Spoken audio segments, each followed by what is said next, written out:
My meeting with counsel on both sides took longer than I had anticipated. That is why we were not able to resume at 12. However, I'm happy to say that the meeting that I've had with counsel from both sides has been a very constructive and fruitful meeting. The discussion that I had with counsel from both sides has resulted in an agreement that I do not need to make any ruling on the concerns or objections that had been raised. A way has been found to try and minimize any prospects of any feeling of unfairness. Counsel for the former president have indicated that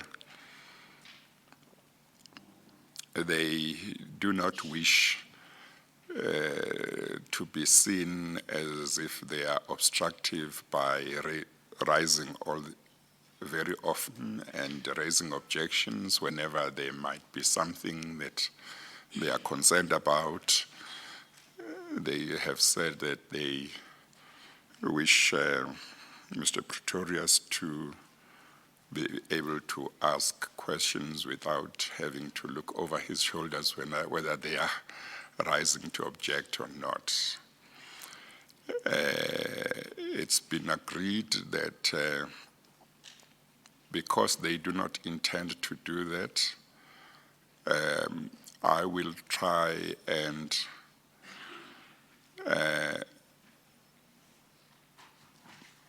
be more ready to intervene in case I think there is unfairness in any question. But it's been agreed that we can proceed. I don't need to make a ruling. Mr. Pretorius, from his side, will try and find a way to put questions in a manner that will take account of any concerns that he may think may create unfairness. So we are going to proceed, and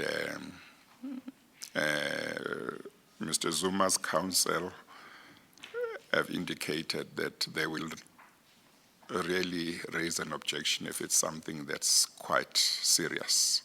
But otherwise, they intend to try and allow the proceedings to flow as much as possible. So we'll proceed on that basis, and I just wish to thank counsel from both sides for their constructive approach to resolving the issue that we resolved. Thank you very much. Thank you, Chair. Mr. Zuma, may we proceed then? Thank you. You have before you copies of the statements that have been enlarged. I hope that is more convenient for you, and that we may continue our engagement. Thank you.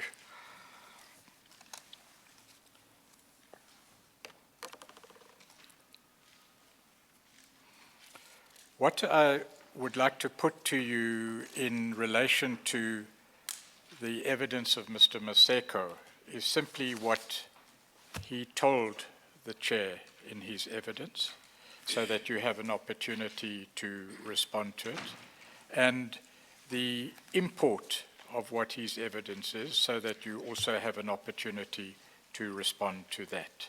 And if I may ask you to look at paragraph 47 and 48 on page 9.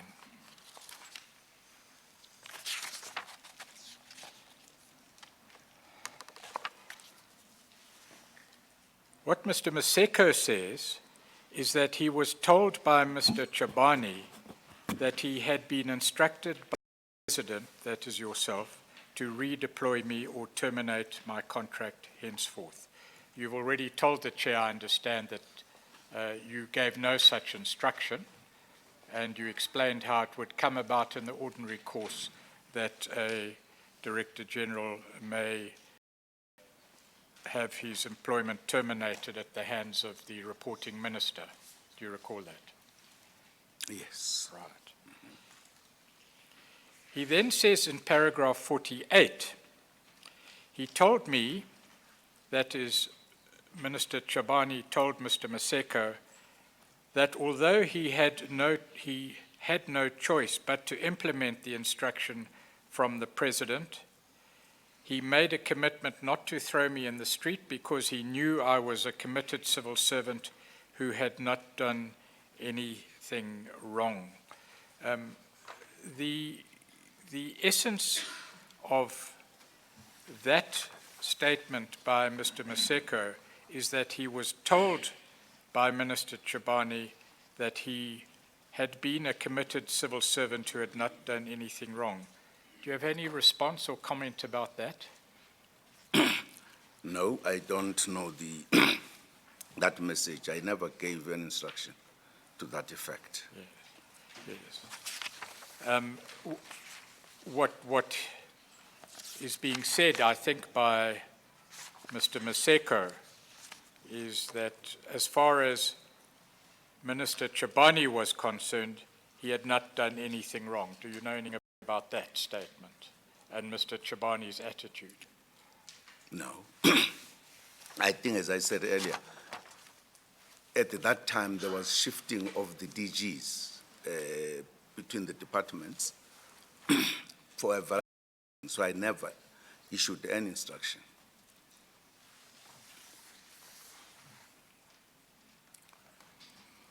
Then over the page on page 10, there's reference to a cabinet meeting.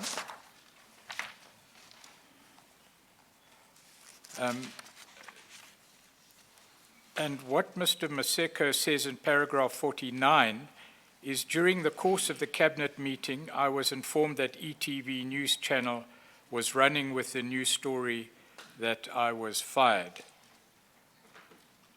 Paragraph 50, during the tea break, I brought this to the attention of Minister Chabani, who was shocked that the matter of my imminent exit was somehow leaked to the media.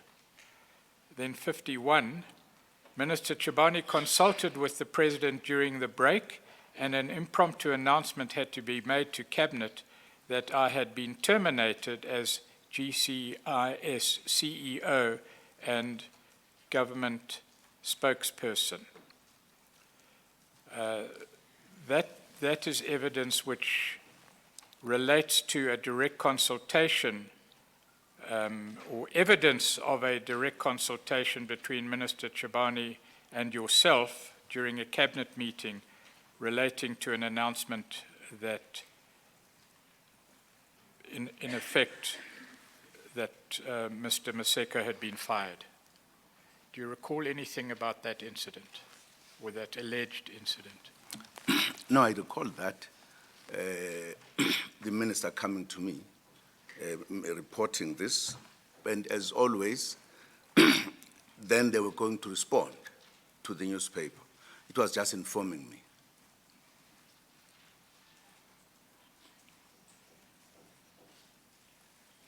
Did Minister Chabani give you any background to the, and I use the word firing advisedly because it's used in the statement, of Mr. Maseko?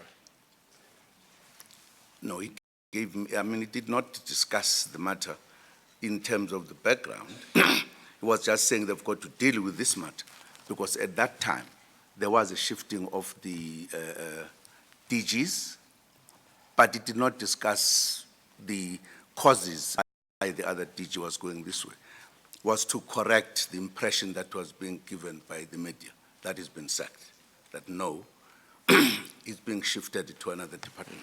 Did you know of the transfer then, because that is dealt with in the remainder of page 10, of Mr. Maseko to service and administration?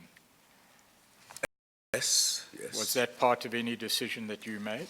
He at least seeks to conclude from his statement is that at the very least he was punished for not cooperating as he was requested to do by Mr. A.J. Gupta.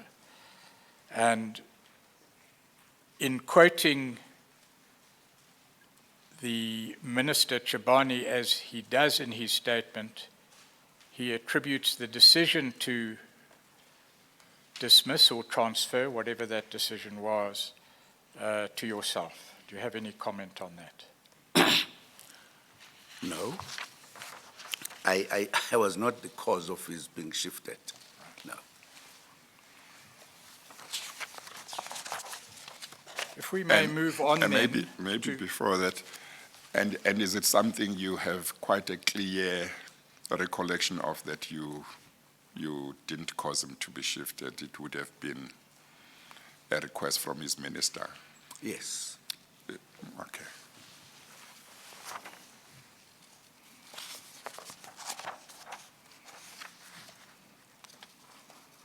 I'd like to go to page 17, if I may, and that is the statement of Ms. Mentor.